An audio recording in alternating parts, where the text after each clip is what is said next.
parce que dafa nit koo xamante ne dafa marqué les années 1960 tey vous ne pouvez pas compter lu mot ci 10 personnes si jamonoom ci époque am te tuddoo leen ki nga xamante ne moom mooy Nelson Mandela. Pourquoi est-ce que dañ ko ñëw jël rek pour le plaisir de montrer ça aux téléspectateurs? Est-ce que dañ ko jël rek ndax li mu nekkoon noir? Est-ce que dañ ko jël rek ngir suñu coobere? Déedéet, parce que il défendait des valeurs. Nelson comment dirais-je, Martin Luther King défendait des valeurs propres, il défendait des valeurs universelles, il défendait la race noire.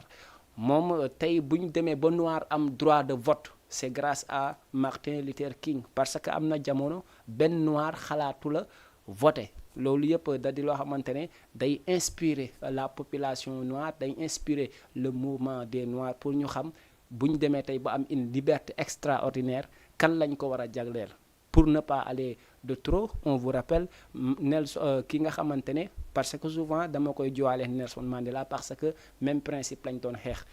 du moins que moom mu ngi juddu le 15 janvier 1929 daal di faatu en 1900 le 4 avril 1968. On dirait que xalam demoon na bay neex bumba dog, il n'a vécu que 39 ans, mais nag nit mun nga dund des années des séculaires et ça n'empêche pas que tu n'as pas fait quelque chose d'extraordinaire. Mais dund di lu tax dund am njëriñ bu gàtt ak bu gudd mooy nga amal population bi njëriñ. Tey bu ñu demee tey ba racisme tey xaaw a am benn niveau bu baax bi, c'est grâce à ce gosse là, pardon, c'est grâce à ce grand là nga xamante ne vraiment àdduna bi yëpp dañ koy rendre hommage ba tax ñun ñëw ñu indal leen ko ci plateau bi. On ne va pas s'arrêter sur ça, dañuy dem seetaan parce que koo xamul ndawam rek pour nga gëstu histoire am ba xam ci lu bari du métti. Moo tax dañuy dem sur son enfance. Il y a quelque chose à enseigner, il y a quelque chose à montrer la population. Won ndaw ñi ne depuis ngay nekk xale maanaam terewut a ñàkk am vision, objectif, am jom, am fulla, am fayda, xam ne le fait d'être noir du insulte. Yàlla peut-être moo ñu bindee avec notre peau là, mais grâce à Martin Luther King, noir tey bu demee bay bëgg a boppam moom participe na si bu baax a baax. Ñu dem xool yan souffrance la doon dund bi muy nekk petit à petit dans son village natal ou dans sa ville natale. Nelson comment dirais-je, Martin Luther King, son enfance la ñuy dem xool ñëwaat ci plateau bi léegi. Je suis devenu conscient de la discrimination raciale à mon âge le plus tendre. Je crois que la première fois j'avais autour de 6 ans. J'avais des amis, ils ne vivaient pas en face de nous, mais leurs parents avaient une boutique. C'étaient 2 petits garçons blancs et ils étaient mes compagnons de jeu inséparables pendant les premières années de ma vie. Et je me souviens, j'avais à peu près 6 ans et quelque chose s'est passé. Soudain, quand je venais les voir pour jouer, ils me donnaient des excuses, me disant qu'ils ne pouvaient pas jouer avec moi, qu'ils étaient occupés. Et finalement, je suis allé voir ma mère avec ce problème d'être rejeté. Elle a essayé de m'expliquer du mieux qu'elle a pu pour l'entendement d'un enfant de 6 ans. Et c'était vraiment la première fois que je devins conscient du problème de ségrégation raciale. Elle a rendu clair pour moi le fait que ce système raciste avait une longue histoire prenant racine dans l'esclavage.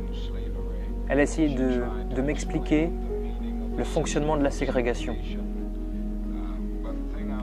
Mais la chose que j'ai retenue, l'essence de ce qu'elle m'a dit, c'est que je ne devais jamais avoir le sentiment que j'étais moins que quiconque. Elle m'a dit, tu dois toujours avoir le sentiment que tu es quelqu'un, que tu es aussi bon que n'importe qui d'autre. Et bien sûr, ces mots sont restés gravés en moi, malgré le fait que j'ai continué à être confronté chaque jour au système ségrégationniste. Ça a dû être un conflit violent dans votre vie, car vous croyez votre mère, alors que tout l'environnement autour de vous vous disait que ça n'était pas vrai, vous étiez inférieur. Ça a dû faire émerger une sorte de lutte intérieure. Oui. Quand je regarde en arrière, durant ces premiers temps de ma vie, il y avait une forme de tension interne. Car d'un côté, je croyais en ma mère, qui m'avait donné un sens de ma valeur personnelle, et d'un autre côté, je devais sortir dans le monde extérieur. et faire face au système qui me répétait chaque jour « tu es moins que les autres, tu n'es pas égal ». Et c'était une profonde tension intérieure. Pouvez-vous me donner d'autres exemples tirés de votre expérience? Vous m'avez donné l'exemple d'une famille où la mère ne voulait pas que vous jouiez avec ses enfants. Quelles étaient les interdictions que vous aviez en tant qu'enfant noir? Durant ma jeunesse à Atlanta, il y avait un système strict de ségrégation. Par exemple, je ne pouvais pas aller à la piscine. Pendant vraiment très longtemps, je n'ai pas pu aller nager. Jusqu'à ce qu'un complexe commercial soit bâti pour les Noirs, avec une piscine pour Noirs. En tout cas, un enfant noir d'Atlanta ne pouvait pas aller jouer au parc public. Je ne pouvais pas aller à l'école privée. C'est très important li nga xamante ne mooy image yooyu c'est très ça date de longtemps mais da di loo xamante ne day baax souvent on rappelle ça surtout aux différents téléspectateurs parce que ki nga xamante ne moom mooy Martin Luther King boo xoolee dernier discours am bi mu wax nii ci concernant son enfance mooy que ne Atlanta boo fa judd woon doon noir bu ñuy fubal doo fubal bu ñuy carte dooy carte bu ñuy babi doo babi bu ñuy dem ci jardin yi yow doo dem jardin pourquoi parce que peau noire nga am quoi maanaam ñoom noonu lañ doon doxee États-Unis moom il a subi ça bu demoon booy wax yaayam ne pourquoi nit ñi bu ma demee di foowi ak ñoom dañ may tere foo yaayam xam loon ne ko parce que noir nga parce que dañoo gis ne peut-être dañoo xeeb sa peau dem nañ ba ñoom dañuy dem boom buy dox ñuy xool ndax yaram bi dafa taas am déet parce que il croit que maanaam boo amee peau noire parce que ça ne vaut même pas la peine de vivre alors que ce n'était pas ça moom loolu la vivre demoon nañ ba dans le milieu di loisir demoon nañ ba piscine sax école yi ak piscine yi dañu waxoon ne dañuy tabax des piscines pour les noirs tabax des piscines pour les blancs école yi tamit doo bokk ak ban koo xamante ne noir la maanaam da ngay ñëw toog bu tubaab bi toogee nii yow nga ñëw toog fii Martin Luther King moom dem na sax ba gis tubaab pour jëflanteex moom mariage mais tubaab bi dafa bañ parce que nee na ko yow noir nga quoi ça veut dire loolu tey boo ko defee tey maanaam je ne dirais pas que doo si réussir mais di nga si jëlee ay tuuma malgré que moom noir la si la gën a révolté wu ne comme dem naa uti li nga xamante ne une femme on m'empêche de faire le mariage parce que étant donné qu'on me dit que je suis noir ci la gën a riposté mais duñ yàgg ci explication détaillée là dañuy dem tout à l'heure dem xool Martin Luther King moom boo xoolee sababu li ko indil jamasanke ci àddunam yëpp mooy que ne dafa doon prôner des discours extraordinaires John Kennedy moom Martin Luther King les années 1960 et consorts ñoom ñoo bokk époque moo nekkoon le président des États-Unis mais John à tout moment bu njëkk da doon am des doutes que est-ce que booy bi jar na tax ñu koy bàyyi muy augmenter mouvement bi parce que moom li mu doon xeex mooy droit civique na noirs yi dem voter noirs yi dañ doon def bu ñu liggéeyee 1 mois bu ñu leen fayee 400 000 ku weex bu liggéeyee ñu fay la 800 000 noirs yi ne maanaam ñoo loolu tamit dañ koy bañ mais malgré à tout cela dafa riposter mooy Martin Luther King tous les noirs du monde oo leen pour ñu dajaloo fi nga xamante ne mooy Washington bu ñu nee Washington c'est une benn voie publique bu mag la boo xamante ne tamit mu ngi foofu ca États-Unis benn place bu yaa foofu la defee discours bu extraordinaire bi lu mot ay 200 000 personnes daal di daje ci localité ba mu def discours boo xamante ne il a ému tout le monde discours boobu nag bi mu ko defee ba pare am na des inconvénients négatif ci moom parce que tubaab bëggul lu baax bu gisoo que ne da nga nekk noir éloquent moom day naan lii warul mën a ne quoi te parce que tout c'est des principes mais dañuy xool discours bi nga xamante ne ça fait partie des discours les plus remarquables dans l'histoire de Martin Luther King après ñu dellu si plateau bi pour xool beneen phase. There are those who are asking the devotees of civil rights, when will you be satisfied? We can never be satisfied as long as the Negro is the victim of the unspeakable horrors of police brutality. Just as I have a dream that my 4 little children will one day live in a nation where they will not be judged by the color of their skin, but by the content of their character. I have a dream today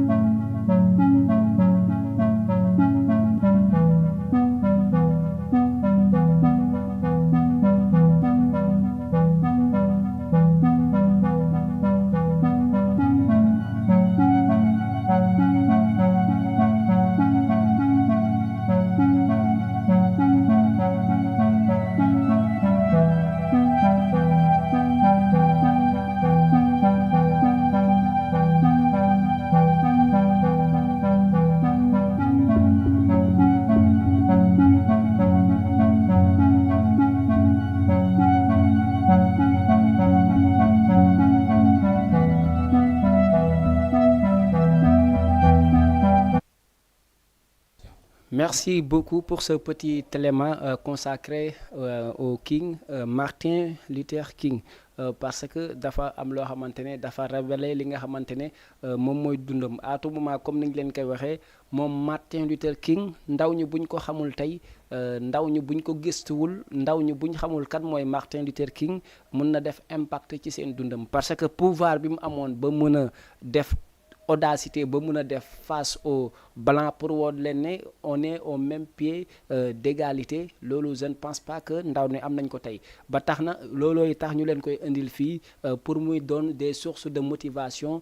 pour les jeunes pour les enfants même on peut dire pour les adultes parce que li mu doon xeex du pour ndaw ñi ñëpp mais c'était aussi pour li nga xamante mooy race noire en global li nga xamante ne mooy liñ seetaan léegi ce petit élément là mooy li nga xamante ne le discours bi nga xamante ne c'est le discours le plus célèbre de Martin Luther King. I have a dream j'ai un rêve si on peut dama am gént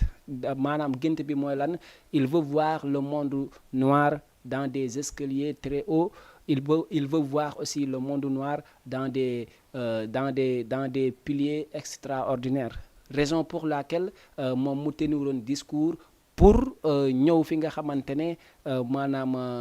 Washington daal di ko fay def ngir jox la valorisation de la race noire la vulgarisation la grandeur de la race noire maanaam pour gën a jox gëdd ki nga xamante ne mooy noir yi mais discours am boobu neexul tubaab bi comme ni ñu leen ko waxee rek parce que on peut dire que bokk na ci rassemblement noir bi gën a mag ci àdduna ba rassemblement di am ba tey jusque là pour nga gis lu battre record pour regrouper les noirs rek pour un petit discours pour wax ne nañuy fay ki nga xamante ne tailleur la doon noir nañ koy fay à temps menuisier bi doon noir nañ koy fay à temps maçon bi doon noir nañ koy fay à temps ki nga xamante ne sax mu ngi ci mbedd mi liggéeyul il est dans le secteur informel doon noir nañ ko fay à temps parce que les États-Unis ne faisait pas ça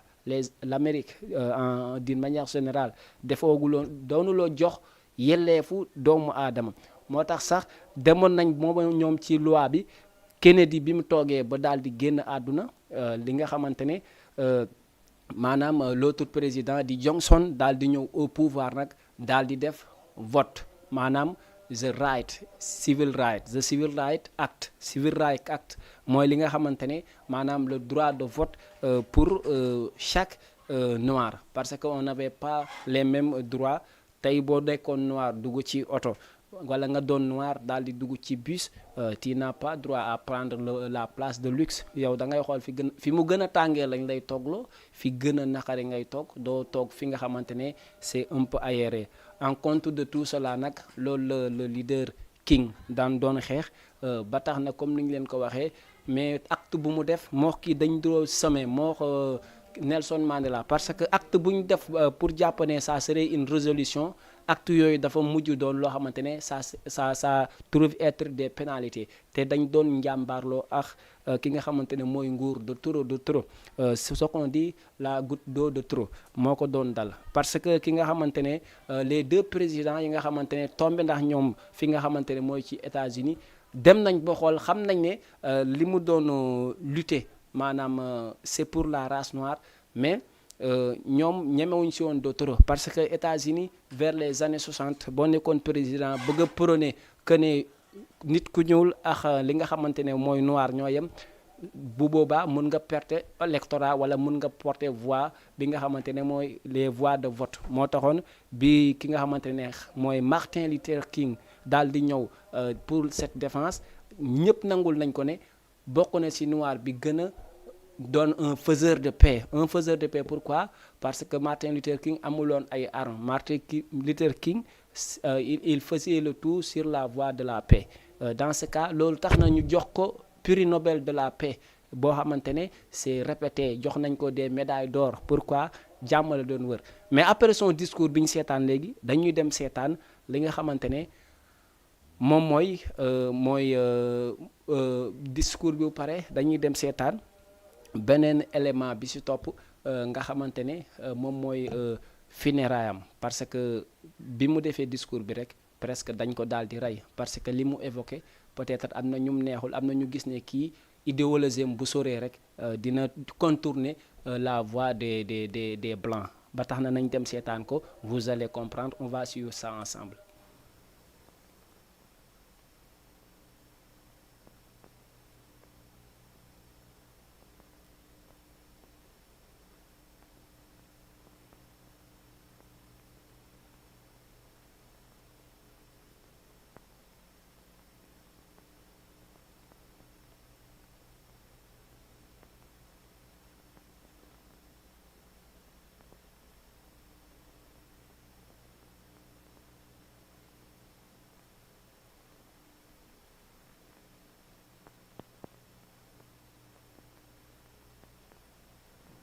My dearest friend is now in the hands of the eternal God. We therefore commit his body to the ground. The cemetery is too small for his spirit, but we commit his body to the ground. The grave is too narrow for his soul, but we commit his body to the ground. No coffin, no crypt, nor vault, no stone can hold his greatness, but we commit his body to the ground. We commend his deeds to all mankind, his services and sacrifices to all generations. We commend his legacy of courage and love to ourselves, our children, and our children's children. We commend his life to the universe. We give thanks to God who gave us a leader to heal the white man's sickness and the black man's slavery. We give thanks to God who gave us a peaceful warrior. am na solo bu baax a baax li nga xamante ne mooy the day of die to Martin Luther King bi nga xamante ne c'était le king des noirs, c'était le roi aussi des noirs parce que ses principes, ses objectifs et li nga xamante ne mooy xeexam lépp ça a démontré tout cela. li nga xamante ne moom ngeen doon seetaan moo nekk funéraire am li nga xamante ne bi mu gaañoo les années 1968 toute la population américaine daal di ñëw assister li nga xamante ne mooy funérailles am rawatine les noirs parce que il était une personne boo xamante ne vraiment li mu doon valoriser moo tax bësam bu ñëwee ku ne day sentir et on va lui rendre hommage dans tous les côtés parce que dafa yàgg porter flambeau benn lourd benn lourd li nga xamante ne moom mooy fardeau la woon un fardeau très lourd vraiment dans ce cas moom moo nekkoon li nga xamante ne moom mooy funéralam mais dans ce cas tamit moom la question qu'on se pose mooy kan moo rey ki nga xamante ne moom mooy Martin Luther King. Certains ont dit que le président des États-Unis mooy Johnson parce que moom bi muy faatu mooy Martin Luther King fekk na John Kennedy faatu kon on dira pas que ne John Kennedy dafa assister ci assassinat Martin Luther King mais on dira que seulement c'est des hypothèses parce que c'est pas du tout vérifié. Martin Luther King on dit que état bu États-Unis bu Amérique moom moo jël loxoom mu ngi ci assassinat bi on ne sait pas. Certains diront qu'il y a des hommes et des noms cités yoo xamante ne on dit que ñoom ils ont participé sur le meurtre de Martin Luther King loolu leer nam leerul peut-être élément bi ñuy ñëw seetaan qui a tué Martin Luther King dans ce cas boo leen ko seetaanee yéen ndaw ñi yéen jeunes yi ñuy seetaan même mag yi ñuy seetaan peut-être yéenay def seen conclusion seen xel la leen jox parce que jusqu'à présent il y a pas une précision exacte. Il y a seulement des doutes et des hypothèses qu'on nous donne pour dire que c'est elle qui l'a tué ou pas mais lu si mënti am dañuy seetaan élément bi nga xamante ne dañ ko titré qui a tué Martin Luther King avant ñoo ñëw si le reste des témoignages et consorts nañ dem seetaan ko daal di ñëw ci plateau bi. Alors vous dites qu'on sait qui a tiré. Non, en fait, on sait toujours pas avec certitude qui a tiré. En tout cas, une personne a été interpellée. Oui. Non. Oui, James Earl Ray. Alors, il a été interpellé parce qu'on a trouvé un pâté de maison plus loin, une arme avec ses empreintes dessus. Et puis donc, il a été interpellé quelques jours plus tard avec un faux passeport canadien à Londres. Il allait s'échapper pour repartir en Afrique. Simplement, donc il avoue l'assassinat parce que pour échapper à la peine de mort, à la place, il va prendre 99 ans de prison. Simplement, 3 jours plus tard, il se rétracte. Il explique qu'il est le bouc émissaire d'un complot plus vaste. Et donc, on lance une sorte de théorie du complot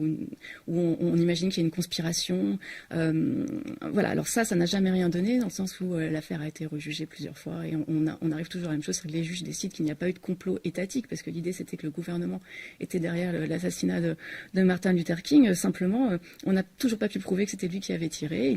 Jusqu'à la fin de sa vie, hein, il est mort en 98, je crois. Oui. Il a toujours dit que c'était pas lui, qu'il n'était qu'un bouc émissaire, et encore plus fort, la famille de Martin Luther King est convaincue jusqu'à aujourd'hui que James Earl Ray n'a pas tiré, et qu'il y a eu un complot menant à l'assassinat de Martin Luther King. Merci beaucoup, c'est important li nga xamante ne moom mooy des clarifications jëm ci li nga xamante ne mooy l'assassinat de Martin Luther King. On dirait que c'est le président Johnson des États-Unis, on dirait que c'est des noirs comploteurs qui ont participé à sa meurtre du moins. Dans ce cas, on dira que peut-être nañ xool fii wànnante di mujjee ki gëtëm, mais yàgg na décédé. Peut-être y a des présumés parce que ki ñu jàppoon ne mooy ki nga xamante ne moom moo rey le King, Martin Luther King. On avait envisagé de lui fermer 99 ans de prison. S'il a assumé daal di ne moom moo ko rey, mais ba tey dans des contextes analytiques on n'a pas une clarification exacte ndax moom moo ko daal di rey am déet. Lii yëpp lan lay daal di wone pour dire que tous les grands hommes ont des tous les grands hommes ont des qui ont des valeurs, qui ont participé pour la lutte en faveur de leur pays, ont des récompenses positives par leur propre population. Dans un cas où ki nga xamante ne mooy Martin Luther King bi mu faatoo ba tey taxul police scientifique, gendarmerie scientifique teewul ay loxom, maanaam teewul lekk di xaar naan ay comme deena mais dañoo jël tous les moyens pour daal di participer à l'éclaircissement de ce dossier. Ba tey duñ yem ak yéen foofu, dañuy dem gaaw a gaaw léegi parce que pour plus de compréhension dañuy def vice versa, indi leen élément ba pare petite explication jarul ñuy sori parce que les vidéos seront plus éclairants. Dans ce cas dañuy dem seet li nga xamante ne après la veille du décès de de Martin Luther King, gis nañ ne population américaine bi, le monde noir teewuñu n'ont pas croisé les bras parce que boo demee bi mu amee 50 ans ba tey gars yi dañuy fête ay bësam parce que raison pour laquelle on dit que les morts ne sont pas du tout morts, raison pour laquelle on dit qu'en Afrique benn bibliothèque bu nit bu faatoo rek c'est une bibliothèque qui brûle. Malgré lui il est américain mais il est d'une nationalité afro-américain. Ba tax na loolu mooy tax dañuy daal di dem xool comment les Américains ont célébré les 50 d'années après le décès de Martin Luther King. Ñoom euphorie lañ ko def, folklore lañ ko def parce que dañoo jàpp ne guy tëdd na, guy daanu na, nit ku màgg dem na. Ba tax na ñoom duñ suufeel seeni nit, dañuy dem xool ban grandeur de manifestement lañ ko daal di defal après 50 d'années de son décès. Jesse Jackson a tenu à venir avec toute sa famille sur ce balcon de l'hôtel Lorraine, là où il y a 50 ans il a vu mourir son ami Martin Luther King. C'est toujours une source de douleur et d'anxiété. Tu retires la croûte et la plaie est encore ouverte. Un peu plus loin, le temple Mason de Memphis. Les anonymes se pressent pour une cérémonie d'hommage au pasteur engagé. À l'intérieur, ses anciens compagnons de lutte, sa famille, des politiques aussi ont pris place. C'est ici que Martin Luther King a prononcé son dernier sermon la veille de sa mort, l'un des plus célèbres. Symboliquement, ce discours résonne dans cette église comme s'il était encore là. And I've looked over and I've seen the promised land.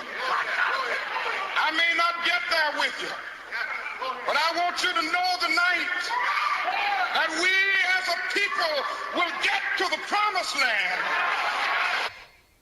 Yes, very happy to you. We are humble today because it is a big man that we are talking about it. That's the reason why we let all our time for speaking for this man. We say that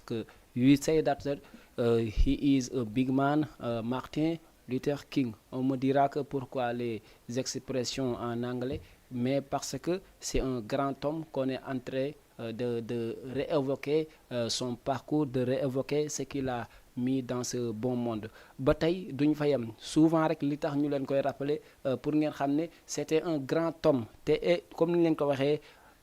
ñi nga xamante ne ay grandeur d'homme lañ incarné ba xëy dem ba tey ñoom seeni jëf du suulu même les petits enfants dañuy inspiré wu ci li nga xamante ne mooy à travers les discours de Martin Luther King yu def ay cinquantaine d'années mais n'empêche les enfants à travers des cérémonies dañuy idole la pour ñoom dañuy jël ay poèmes ou des versions romaines ou pas di traduire dans n'importe quelle langue di traduire li nga xamante ne moom mooy le fameux discours de Martin Luther King. On va suivre des petits-enfants qui ont incarné vraiment des actes très nobles en imitant leur grand-père, en imitant le miroir de l'Afrique ki nga xamante ne mooy Martin Luther King. On va suivre ces enfants-là avant de revenir sur le plateau.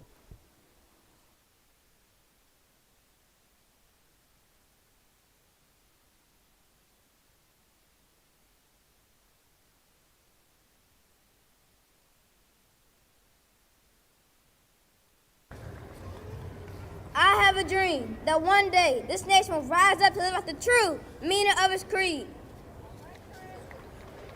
We hold these truths to be self-evident that all men are created equal. I have a dream that one day on the red hills of Georgia, the sons of former slaves and the sons of former slave owners will be able to sit down together at the table of brotherhood. I have a dream that one day, even the state of Mississippi, a state sweltering with the heat of injustice, sweltering with the heat of oppression, will be transformed into an oasis of freedom and justice.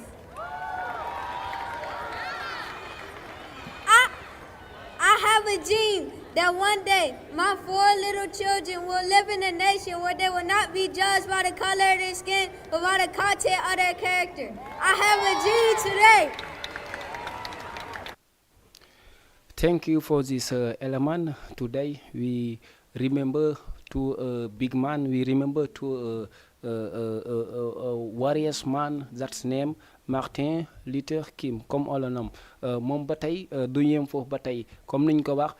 défense am yëpp ak li nga xamante ne mooy bravoure am c'était pour donner l'importance de la valeur et de la race noire. moo tax bi mu dee ba tey dañu gis buñ koy rendre hommage nekkul na ñi nga xamante ne rek ñoom ñooy les noirs ñoo koy rendre hommage même ces petits enfants que vous voyez sur ce petit écran c'était des enfants blancs. Dans ce cas kon moom li mu doon wax rek I have a dream maanaam dama am génte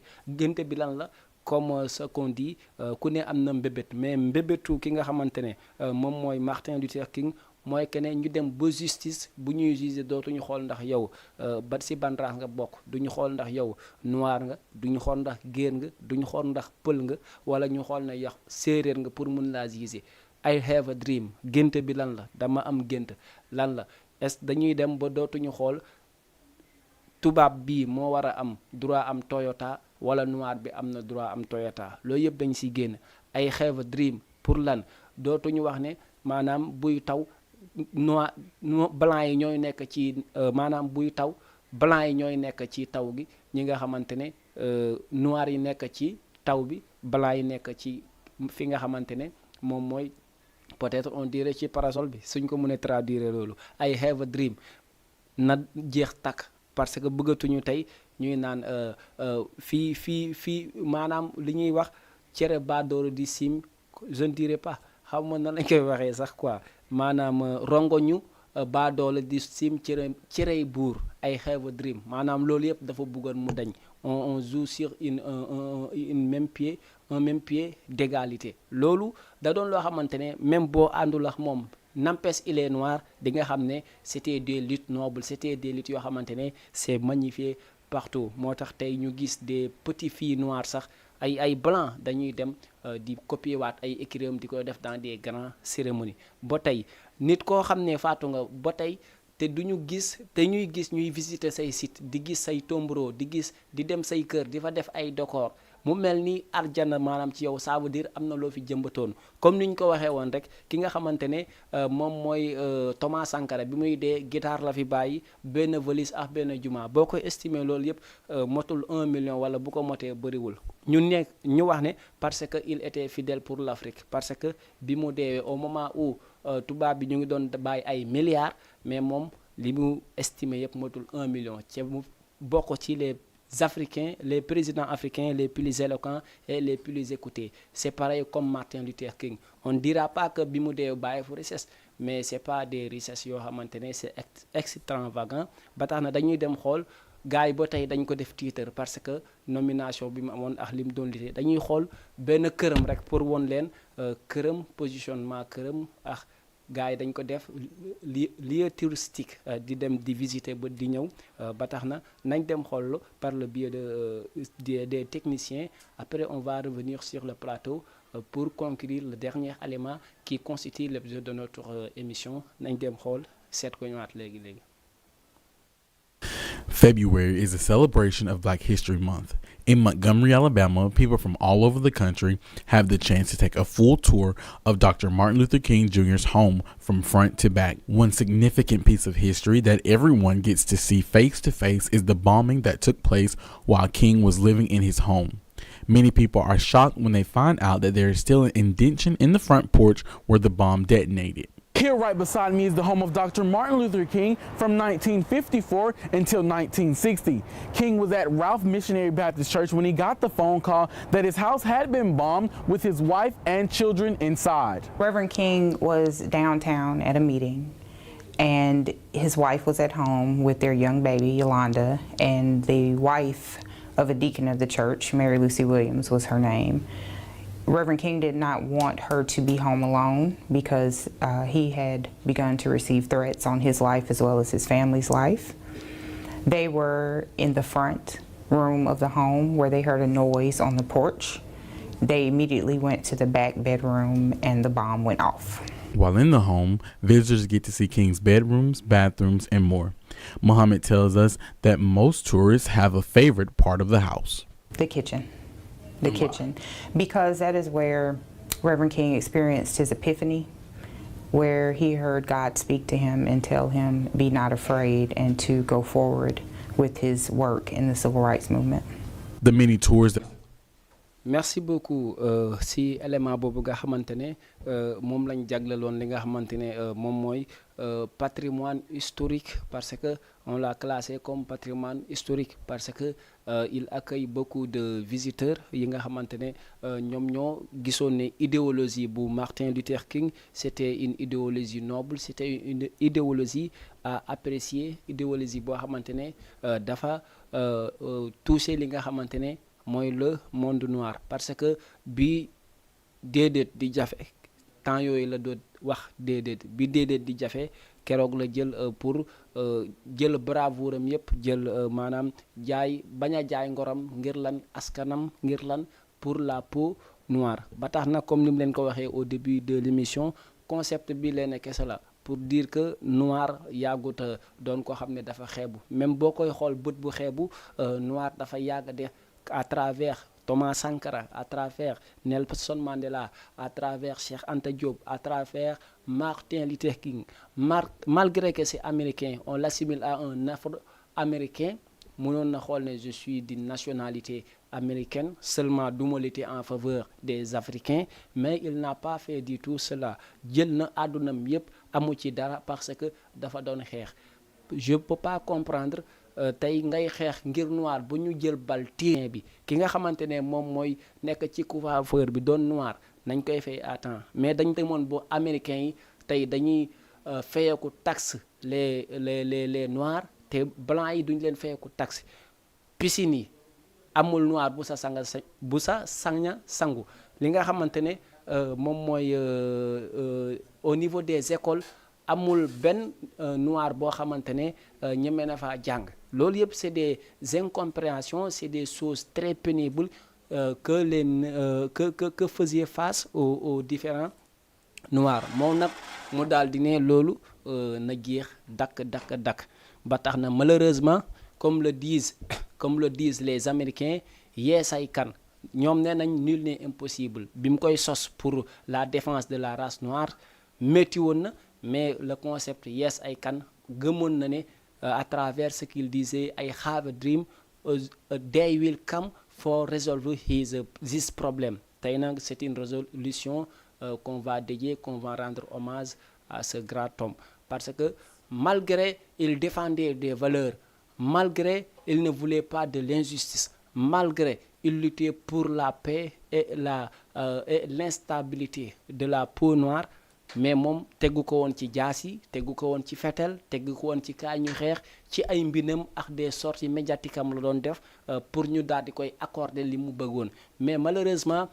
même les présidents yi nga xamante ne bëgguñu woon lu ñuy def mujj nañ del des décors jox ko ne ko jaaraama vraiment on n'est pas du tout avec toi on est contre de ce que vous luttez mais on t'accorde prix Nobel de la paix prix Nobel de la paix da ngay bind ay roman ba am ko prix Nobel de la paix da ngay dox ci jàmm ba am ko prix Nobel de la paix boo dul référence dans le monde mënoo ko am parce que honneur foofu la yem doxkatu jàmm bu ne mën na ko am mais moom sam dafa rax leneen dafa rax loo xamante ne moom mënoon na xeex yi parce que les noirs avaient une corpulence avaient benn amoon nañ daal grandeur pour mun a jàmmarloo donte rey nañ si ñu bëri ci lit bi dañ doon jël nit tiire bal mu dee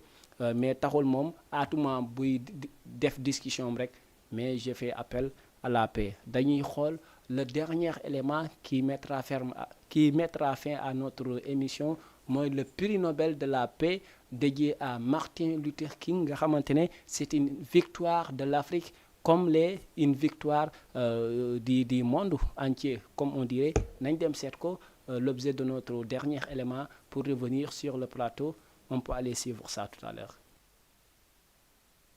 Voilà, comme on vous l'avait dit, c'est l'objet de notre dernier élément consacré au prix Nobel de la paix, honoré par le King, Martin Luther King. Parce que on vous a résumé tout cela, lan moo ko waral parce que doxkatu jàmm loon lan moo ko waral teg nañ ay tuuma yu bëri ci ndoddam tëj nañ ko fi prison jël nañ ay but xataal ko doon nañ ko ay lacrymogène rey nañ ay nit ci wëtam mais après tout ça petite récapitulation ñoo seetaanandoo li nga xamante ne mooy en face u Nelson Mandela enfance am nan la binde woon en résumé avant qu'on conclue cette émission nan la enfance am demee woon à l'âge de 7 ans ci la doon dem ci des jardins ñu ne ko doo fi fooye bu demee laaj yaayam ne ko maanaam parce que noir nga à l'âge de 7 ans à 15 ans si lañ doon gis ne moom buy dox tubaab yi di xool yaramam xool ndax amul odeur ndax di xool yaramam ndax amul lu mu takk pourquoi parce que bokkuñu luñ gëm bi mu dépassé loolu ci piscine yi mënu fa sangu bi mu dépassé loolu mënul dugg école bu baax comme tubaab malgré moom bëggoon na ko parce que moom noir la biñ paree ci loolu moo ko topp ba mu doon ndaw parce que il n'a vécu que 39 ans peut-être c'est pas l'âge d'or maanaam gisuñu mu doon benn âge boo xam ne c'est âge bu mag la mais n'empêche il a fait beaucoup de choses vers les 20 ans 21 ans 22 ans ci la commencé di def ay discours yu remarquables yoo xamante ne il n'arrangeait pas le pouvoir qui était ou sur le régime de Franklin Théodore excusez-moi du moins c'était John Kennedy maanaam mais si loolu yëpp bi John Kennedy décédé maanaam daal di génn àdduna ki nga xamante ne mooy Martin Luther King le président Johnson daal di ñëw mettre en place jox na ko prix Nobel de la paix à chaque année mooy 4 avril bu jotee dañuy célébrer ñu jàpp ne c'était une victoire des Noirs célébrer la date vraiment de son discours de son décès et consort pourquoi pour loolu yëpp pour lan la pour wane ne noir tekkul ñàkk fayda noir tekkul ñu ñàkk laa jox gëdd noir li nga xamante ne moom mooy droit bi noir am droit boobu la tubaab am en grosso modo loolu moo nekkoon li nga xamante ne dañ leen ko indil tey dans votre spécial plateau émission aussi nataalu bés bi pour ngeen gëstu ñi nga xamante ne dégguloon olof moom Martin Luther King boo ko làkkee njoolaa du la tontu boo ko laatee pël xamul luy wax boo ko nee arñaam sax xamu ko boo ko nee reti xamul lu mu wax mais n'empêche de tout dafa boole loolu yëpp ne gisuma làkk bi gisuma leneen bi gisuma xeet bi noir bi laa gis il a lutté pour la race noire jusqu'à sa dernière demeure on peut l'honorer par un petit bravo à vous Martin Luther King. Merci beaucoup chers téléspectateurs qui nous suivez de la télévision Jama TV di gërëm ñi nga xamante ne vraiment ñoo jàpp ci émission bi ba mu yemb à travers jiital si ki nga xamante ne comme ni mu koy waxee moo ñu wan a leex téléspectateurs yi moo le DG de cette télévision autre chose tamit di ziare koo xamante ne il est spécial à moi ils sont spécial à moi mooy xalif général yëpp yu dëkkee ci nga xamante mooy ci réewum Sénégal yàlla na jàmm yàgg yàlla na jàmm sax di nuyu ku ma gëj a gis Badiane je vous dis salut di nuyu tamit 100% délire ñoom ñëpp vraiment ñu ngi leen di ziare bu baax di nuyu képp koo xam ne yaa ngi doon seetaan émission nataalu bés bi ñu jox leen rendez-vous pour une prochaine fois merci beaucoup chers fidèles téléspectateurs de la télévision Jama TV.